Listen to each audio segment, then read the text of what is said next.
इस नाल तशरीफ लैंदे जनाब चैनल शबाब कलम दे बानी जनाब आसिफ खान आसिफ बलोच साहब, आसिफ खान आसिफ बलोच साहब।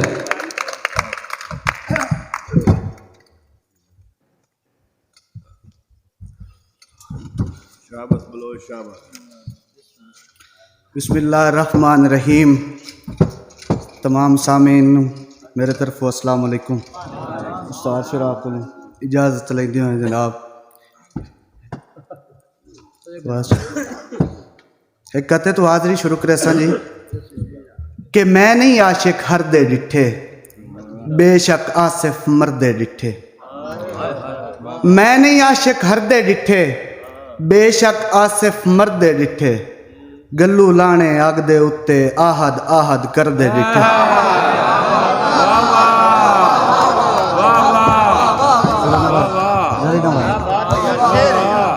मैं नहीं आशिक हर दे डिठे, बेशक आसिफ मर्दे डिठे। गल्लू लाने अग दे उत्ते आहद आहद कर दे दिते। जवान नस्ल नूं मेरे तरफ एक छोटा जिहा पैगाम कि कदी वेख्या प्यो दा पाटिया चोला, कदी वेख्या प्यो दा पाटा चोला, नाले मुंह दियां झुरियां वेखे हा। कदी वेख्या छाले हत्थां दे नाले जख्मी खुरियां वेखे हा। ते किवें आसिफ तंग हालात दियां रहियां चलदियां छुरियां वेखे हा। तेरी रुत दे कान गरीब दियां कई रुत्ती टुरियां वेखे हा। तेरी रुत दे कान गरीब दियां कई रुत्ती टुरियां वेखे हा। मेरी जन्नत माँ दे कदमां विच मेरी माँ मेरे सिर दा ताज है। जी मेरी जन्नत माँ दे कदमां विच मेरी माँ मेरे सिर दा ताज है। माँ दुख औलाद दे सह नहीं सकदी, रब बख्शिया नरम मिजाज है। ते माँ अगे उच्चा बोलन दा कदी करे नहीं कैम रिवाज है। जै मां नू आसिफ राजी रखिया उस जग ते कीता राज। जी एक मंजर है जी कि अखी सावें मंजर वेख्या है ताई आसिफ दिल गमगीन है। अखी सावें मंजर वेख्या है ताई आसिफ दिल गमगीन है। चिट्टी पग ते चिट्टियां वालां दी पई होंदी हाई तौहीन है। अखी सावें मंजर वेख्या है ताई आसिफ दिल गमगीन है। चिट्टी पग ते चिट्टियां वालां दी पई होंदी हाई तौहीन है।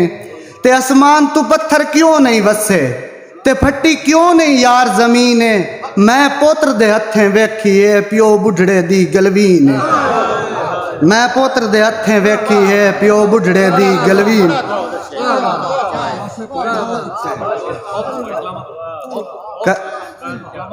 कहता है जनाब कि चलो मैं नौ सा जिसू आही जरदा।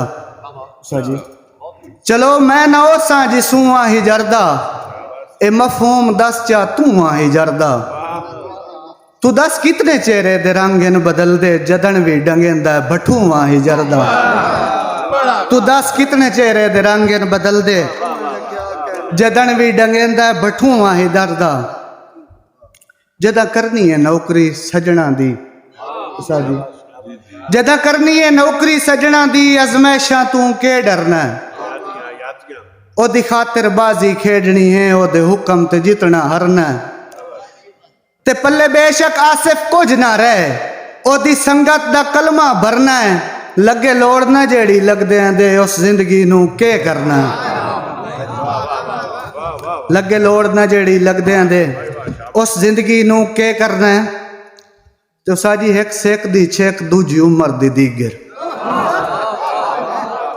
एक सेक दी छेक दूजी उम्र दी दीगर। दोएं जोड़ कुटांगे रल गए जेड़े सा तू ढेर प्यारे हन राय आसिफ छोड़ के मल गए। ते नहीं वाकई पास्यों निकलन दी दुख दर्द चगिरदू वल गए। उदा बनसन साई ता के फायदा जदा तीर कजा दे चल गए। दौड़ा जी कि हुण दस ता सही है के लद्दा सांगे डाडियां नाल बना के। हुण दस ता सही है के लद्दा सांगे डाडियां नाल बना के। दिल रोके ना तेन कई बारी फा लै नहीं खुरियां चाह के। दिल रोकिया ना तेन कई बारी फा लै नहीं खुरियां चाह के ते दे रात जिना दे रावां ते बैठा आसिफ दीदा ला के जिंदी खातिर मरण दे कान तैयार हूं उन हाल नू पुछया के साजी दौड़ा जी के हानी दावे तोड़ निभावण दे मस्से 4 दिहाड़े तगियों हानी दावे तोड़ निभावण दे मस्से 4 दिहाड़े तगियों पैर हेठ लताड़ के पग मेरी वन गैर दे आखे लगियों ते मेरे सिर दे दुश्मन नाल रला के मैनू सज्जण उजाड़न वगियों अरमान तू रोंदे आसिफ नू वत हौसला दे ना सगियों अरमान तू रोंदे आसिफ नू वत हौसला दे ना सगियों ते अज बख्त आसिफ मान न कर जी अज बख्त आसिफ मान न कर बस दे 2-4 खलोवन तू ओचते झिकदा खैरो भी ना कर निर्वार खलोवन ते पक लग सिया ढेर विरागियां दा इन्ने जट सरदार खलोवन इये लगदे गल बदनामियां दे आ पैसन हार खलोवन इये लगदे गल बदनामियां दे आ पैसन हार खलोवन ते इयो आग के वतन तू टुरया है आखिरी दौड़ा इयो आग के वतन तू टुरया है मेरा दिल बर जल्दी वाला सा ते बहु औखा सफर मुहब्बतां दा घबराए नहीं आसिफ राला सा ते तेरी खातिर मेरा चन माही पैरू राणा ततड़े थाला सा हुण जदन भी पूछिए आप छुड़ंदा आज नहीं अपड़ींदा काला फकत वसला उस नू पाके आसिफ वादा कहंदा है सच्ची गल है मुंह ते आवणी औखी